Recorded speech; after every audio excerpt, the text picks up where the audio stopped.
आंधियों को जिद है जहां बिजलियां गिराने की, आंधियों को जिद है जहां बिजलियां गिराने की, मुझे भी जिद है वहां आसियां बनाने की। हिम्मत और हौसले बुलंद है, हिम्मत और हौसले बुलंद हैं, खड़ा हूं अभी गिरा नहीं हूं, अभी जंग बाकी है और मैं हारा भी नहीं हूं। प्यारे दोस्त, मैं आप सभी का दीपक सर अपने YouTube चैनल सार्थक study centre the change of learning में स्वागत करता हूं। प्रिय बच्चों, हम लोग बात कर रहे थे वॉइस की। हमने इसके पिछले पार्ट में पढ़ा, हमने आपको बताया टेंस होते हैं 12, लेकिन जब भी एक्टिव से पैसिव कन्वर्ट किया जाता है या ट्रांसलेट किया जाता है तो बच्चे हमने कहा हमेशा याद रखिएगा कि सिर्फ और सिर्फ 8 प्रकार के टेंस में ही परिवर्तन होता है। और वो 8 प्रकार के टेंस थे कौन कौन से? हमने आपको बताया था present indefinite, past indefinite, future indefinite, present continuous, past continuous और प्रेजेंट परफेक्ट, पास्ट परफेक्ट और फ्यूचर परफेक्ट टेंस। तो बच्चे हमने कहा ये जो 8 टाइप के टेंस हैं, इसी टेंस के बेसिस पे आप क्या बनाते हैं, इसी टेंस को आप कन्वर्ट करते हैं पैसिव वॉइस में। लेकिन बच्चे क्या आपको पता है, जो भी नए नए बच्चे जुड़े हैं मैं आपको बताना चाहूँगा कि क्लासेस जो है रेगुलर चलती हैं। आप लोग वीडियो को सब्सक्राइब कर सकते हैं और जिसके कारण आप सब तक हर वीडियो की, हर सब्जेक्ट की नोटिफिकेशंस आप तक पहुंचती रहे और यहाँ पर प्रत्येक बेहतरीन टीचरों के द्वारा आपको शिक्षा उपलब्ध कराई जाएगी। सो आप लोग अपनी पढ़ाई पे कंसंट्रेट करें बच्चे, क्योंकि लॉकडाउन अभी खुलने वाला नहीं है, इसलिए आप अपनी पढ़ाई को ज़ाया ना करें। आप लोग जितने से जितने देर तक घर में पढ़ना चाहें आराम से पढ़ सकते हैं। तो हम लोग बच्चे बात कर रहे थे पैसिव वॉइस की। हमने कहा पैसिव वॉइस सिर्फ 8 टाइप के टेंस में परिवर्तन करते हैं। फिर क्या आपको पता है कि जब पैसिव वॉइस पढ़ते हैं तो हमने आपको बताया बच्चे कि इसमें 2 टाइप के वर्ब पढ़ते हैं। एक तो हम पढ़ते हैं ट्रांजिटिव वर्ब और एक क्या पढ़ते हैं, इंट्रांजिटिव वर्ब। जब भी हम ट्रांजिटिव वर्ब की बात करते हैं तो परिवर्तन सदैव ट्रांजिटिव वर्ब में होता है, इंट्रांजिटिव वर्ब में परिवर्तन कभी भी नहीं होता। इतनी सी बात समझ आई। फिर जब आपको इतना बोला गया, फिर हमने इसके नेक्स्ट में आपको कहा, हमने कहा इसके पैसिव बनाने की प्रक्रिया ये होती है कि सबसे पहली प्रक्रिया आप सब्जेक्ट को ऑब्जेक्ट और ऑब्जेक्ट को सब्जेक्ट में बदलेंगे। दूसरी प्रक्रिया पैसिव वॉइस में हमेशा वर्ब की थर्ड फॉर्म लगाएंगे। तीसरी प्रक्रिया ये थी कि जब आप सब्जेक्ट को ऑब्जेक्ट का रूप देते हैं और ऑब्जेक्ट को सब्जेक्ट का रूप देते हैं तो जो आपका नया सब्जेक्ट मिलता है उस नए सब्जेक्ट के अकॉर्डिंग आप हेल्पिंग वर्ब लगाएंगे, तथा जो नया ऑब्जेक्ट मिलेगा उसके पहले आपने क्या लगाना है बच्चे, बाई लगाना है। क्या लगाना है, बाई लगाना है। इतनी सी बात आपको समझ में आई। फिर हमने कहा था कि जब आप एक्टिव से पैसिव बनाएंगे तो पैसिव वॉइस बनाते समय एक्टिव के सेंटेंस में किसी भी नाउन के साथ यदि कोई एडवर्ब आ जाए, कोई एडजेक्टिव आ जाए या किसी भी प्रकार का शब्द आ जाए जैसे आर्टिकल वगैरह, तो आपको पैसिव बनाते समय कभी भी इसे छोड़ना नहीं है, बल्कि इसको साथ में लेके लिखना है। इतनी सी बात समझ में आई। फिर हम आज आप लोगों के सामने बात करते हैं। हमने आपको कुछ ट्रांसलेशन कल बताए थे। हमने आपको बताया था बच्चे, हमने कहा था कि आई राइट अ लेटर। हमने आपको यही बताया था। हमने कहा था आई राइट अ लेटर, फिर हमने इसको पैसिव में कन्वर्ट किया था कि a letter is written by me. यही हुआ था बच्चे, a letter is written by me. चलिए इतना हुआ। तो इसमें ऑब्जेक्ट कितना आया, ऑब्जेक्ट भैया 1 आया। कितना आया, ऑब्जेक्ट 1 आया। लेकिन प्यारे बच्चे क्या आपको पता है कि इसमें कितने ऑब्जेक्ट आते हैं? बोलिए। आपको बताना चाहूंगा कि जब भी आप एक्टिव से पैसिव बनाते हैं तो ध्यान दें कि सदैव जरूरी नहीं कि ऑब्जेक्ट एक ही आए। ऑब्जेक्ट कितने टाइप का होता है? तो ऑब्जेक्ट आप बोलेंगे सर 2 टाइप का होता है। कितने टाइप का? 2 टाइप का। एक होगा नॉन लिविंग, एक होगा लिविंग। अर्थात एक को जिसको आप कहते हैं डायरेक्ट ऑब्जेक्ट और जिसको आप कहते हैं क्या, इनडायरेक्ट ऑब्जेक्ट। अब नॉन लिविंग और डायरेक्ट ये क्या होता है, लिविंग और इनडायरेक्ट क्या होता है। प्यारे बच्चे हम इसमें बात करते हैं वस्तुओं की। किसकी बात करते हैं? वस्तुओं अर्थात थिंग्स की। और हम इसमें किसकी बात करते हैं? इसमें हम बात करते हैं जीवों या प्राणियों, जैसे हम किसी व्यक्तियों की बात करते हैं, ठीक है ना। और जैसे कह दिया जाता है मैन, वोमेन, ये तमाम प्रकार की चीजें जो सजीव में आती हैं। इतनी सी बात सुनाई बच्चे।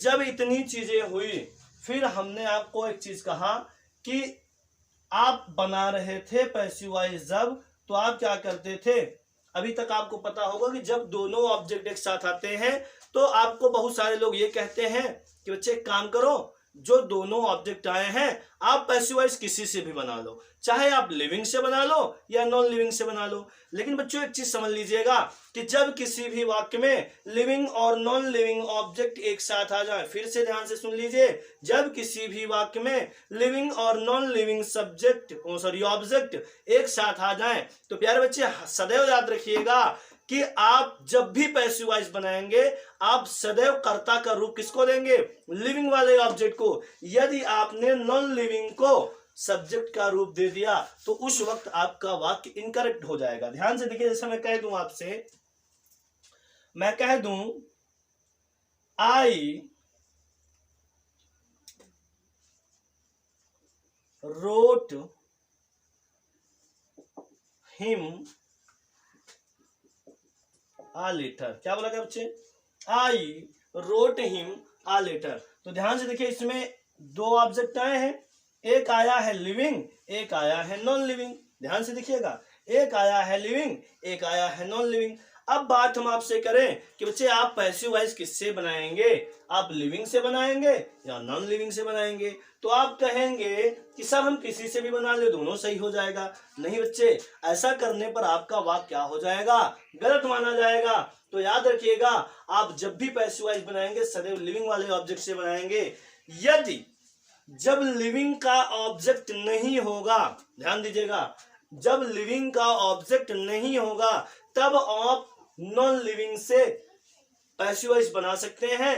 यदि यहां पर लिविंग के होते हुए आप नॉन लिविंग से बनाएंगे तो बच्चे बात गलत माना जाएगा। ध्यान दीजिए, तो आप यहां करेंगे ही। अब ये रोट है, पास्ट इंडेफिनिट का रूप है, तो हमने बच्चे आपको कहा था कि जब वर्ब की सेकेंड फॉर्म आएगी तो आपको जोड़ना है वाज या वर प्लस वर्ब की थर्ड फॉर्म। बच्चे ही हुआ, ही के साथ क्या जोड़ेंगे, वाज जोड़ेंगे। अब क्या जोड़ेंगे, वर्ब की थर्ड फॉर्म, तो रोट का थर्ड फॉर्म हो जाएगा रिटन। क्या हो जाएगा, ही वॉज रिटन। उसके बाद अब ऑब्जेक्ट का रूप जो लिखा हुआ है इसको पहले रख देंगे आ लेटर, फिर बचा है आई, आई को पीछे ले जाके लगा देंगे बाई में। इतनी प्रक्रिया आपको करनी है, ये इजी तरीका है। इतना सा समझ में आया, बोले भैया इतना सा समझ में आया। चलिए जी बिल्कुल ठीक है, आगे देखते हैं। आगे बच्चे हम बात करें, जैसे कह दिया जाए she is giving me a pen. क्या बोला जाए, she is giving me a pen. तो बच्चे ध्यान दीजिए, सजीव और निर्जीव दोनों आया है तो आप किससे बनाएंगे, मी से, तो ये हो जाएगा आई। किससे हो जाएगा, आई हो जाएगा। अब देखिए यहाँ इज है, तो बच्चे हमने कहा था कि जब वर्ब की चौथी फॉर्म आएगी तो आपको क्या जोड़ना है, बीइंग प्लस वर्ब की थर्ड फॉर्म। तो ये जो इज है, अब भाई सी था तो इज हुआ, अब आई है तो आई के साथ क्या जुड़ जाएगा, आई एम। तो ये जो बीइंग है इसी को हम बढ़ा देंगे, यानी कि आई एम बीइंग। वर्ब की थर्ड फॉर्म, गिविंग का थर्ड फॉर्म हो जाएगा बच्चे गिवन। क्या हो जाएगा, गिवन। उसके बाद अब देखिए क्या बचा, आपेन, तो कर दीजिए आपेन। बचा क्या है, सी, तो बच्चे ये हो जाएगा बाई। इस टाइप के वाक्य आपके होंगे। इतना सा समझ में आ गया आपको। चलिए इतना समझ में आ गया, आगे देखते हैं। अब बात करते हैं इसी में कुछ जो है इंपॉर्टेंट पॉइंट्स की, जो आपके क्वेश्चंस बहुत आते हैं एग्जाम्स में और आप लोग वहां परेशान हो जाते हैं, सर ये हमको पढ़ाया नहीं गया है, हम कैसे करेंगे। तो आपको बिल्कुल भी स्ट्रेस लेने की जरूरत नहीं है, क्योंकि मैं यहाँ उपस्थित हूँ और आपके ही लिए हूँ। ध्यान दीजिए, अगर हम बात करते हैं बच्चा मॉडल वर्ब की, किसकी बात करते हैं, मॉडल वर्ब्स की हम बात करते हैं। हम कहते हैं कि मॉडल वर्ब्स का पैसिव वॉइस कैसे बनाएगा। अब आप समझिए पहले मॉडल वर्ब्स होते क्या हैं, ऐसे कौन कौन से शब्द हैं जो मॉडल वर्ब में आते हैं। तो मॉडल वर्ब में क्या आते हैं बच्चे, जैसे कैन हुआ, कुड हुआ, मे हुआ, माइट हुआ, वुड हुआ, शुड हुआ, ठीक है, मस्ट हुआ, ETC कर देते हैं, इसी में भी ought to है ना, नीड है, डेयर है। तो ये टोटल होते हैं 13 शब्द। कितने होते हैं बच्चे? ये 13 शब्द होते हैं। हम बात करते हैं यदि मॉडल वर्ब की। हम कहते हैं बच्चे अगर मॉडल वर्ब आ जाए तो इसका पैसिव वॉइस कैसे बनाएंगे। तो बच्चे आपको ध्यान देना है कि जब किसी भी वाक्य में मॉडल वर्ब का प्रयोग हो जाए तो मॉडल वर्ब का पैसिव वॉइस बनाते समय सदैव बच्चे आप ध्यान दीजिएंगे कि बी प्लस वर्ब की थर्ड फॉर्म लगता है। क्यों? क्योंकि इसके पहले आपको बता दें कि जो आपकी फ्यूचर की हेल्पिंग वर्ब होती है शैल और विल, बच्चे वो भी मॉडल वर्ब के ही अंतर्गत आती है। किसके अंतर्गत आती है? शैल और विल, ये भी मॉडल वर्ब के अंतर्गत आती है। तो बच्चे जब मॉडल वर्ब शैल और विल हो जाता है तो आपको पता है कि जब भी आप पैसिव में कन्वर्ट करते हैं तो पहली प्रक्रिया तो आप जान लीजिए कि जब भी आप एक्टिव से पैसिव बनाएंगे, एक्टिव से पैसिव बनाते समय सदैव एक टेंस को बढ़ाकर लिखा जाता है। यदि वाक्य फ्यूचर इंडेफिनिट का होगा, सहायक क्रिया जाहिर सी बात है शैल या विल होगी। लेकिन अगर हम उसका पैसिव कन्वर्ट करेंगे तो बच्चे आप जानते हैं कि फ्यूचर इंडेफिनिट और फ्यूचर कॉन्टिन्यूअस, तो फ्यूचर इंडेफिनिट का शैल और विल और फ्यूचर कॉन्टिन्यूअस का शैल भी और विल भी, यानी कि बी बढ़ा, बी जब बढ़ गया तो उसी टेंस में आपको क्या करना है? बी बढ़ाना है हर चीज में। तो ध्यान दीजिए कि जब भी मॉडल वर्ब आएगा आपको क्या करना है बच्चे? ध्यान देना है कि मॉडल वर्ब का पैसिव वॉइस बनाते समय हमको क्या ध्यान देना है? बी प्लस वर्ब की थर्ड फॉर्म का। और दूसरी सबसे बड़ी बात, मॉडल वर्ब में कभी भी किसी भी हेल्पिंग वर्ब का बदलाव नहीं होता है। याद रखिएगा बच्चे कि जब भी किसी वाक्य में मॉडल वर्ब का यूज हो जाएगा तो मॉडल वर्ब के यूज सिर्फ इस तरह होते हैं कि इसमें किसी भी प्रकार का परिवर्तन नहीं होता। Is that clear? जी बिल्कुल। आगे देखते हैं बच्चे, जैसे मैं कह दूं आई कैन हेल्प हिम, तो हो गया। तो इसको आप करेंगे he can be helped by me, हो गया बच्चे। अगर यही वाक्य नकारात्मक होता, I can not help him, तो क्या करते?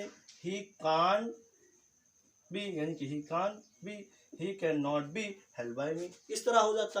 अगर इसी को इंटेरोगेटिव कर दिया जाता तो यही चीजें क्या होती? पहले हो जाती। जिस तरह आप टेंस में करते थे सारी चीजें वैसे ही यहाँ पर करनी है। बात समझ बच्चे? चलिए वेरी गुड।